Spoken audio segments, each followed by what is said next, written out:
Hello, কেমন আছো তোমরা সবাই? আশা করি তোমরা সবাই খুব ভালো আছো আর আমিও খুব ভালো আছি। আমি এসেছি উড়িষ্যায় আমার মাসিমণির বাড়িতে ঘুরতে। তো সন্ধ্যেবেলা প্ল্যানিং করলাম আমি আর আমার বৌদি দুজনে মিলে একটু ঘুরতে বেরোবো। আমরা মেনলি গিয়েছিলাম একটা কাজে, কাজ বলতে আমরা নার্সারিতে গিয়েছিলাম, কিছু গাছ আনার ছিল সেই জন্য।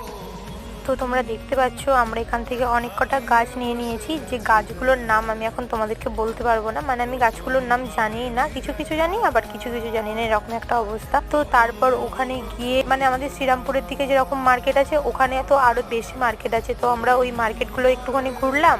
আসলে এবারে সেরকম কোথাও বেড়াতে যাইনি, মানে এখানটা করে মোটামুটি আমার ঘোরা, তো সেই জন্যই সন্ধ্যেবেলা আর কি একটু বেরিয়েছিলাম। তো তারপরে দোকান থেকে কিছু দরকারি জিনিসপত্র নেওয়া ছিল, সেগুলো নিল। তারপর আমরা দোকান থেকে মোমো নিয়ে বাড়ি চলে এলাম। তো আজকের ভিডিও এতটাই। ভিডিওটা তোমাদের কেমন লাগলো অবশ্যই জানিও, আর চ্যানেলে নতুন হলে চ্যানেলটা সাবস্ক্রাইব করে দিও। দেখা হচ্ছে এরকমই কোনো একটা ভালো ভিডিওতে, ততক্ষণের জন্য টাটা।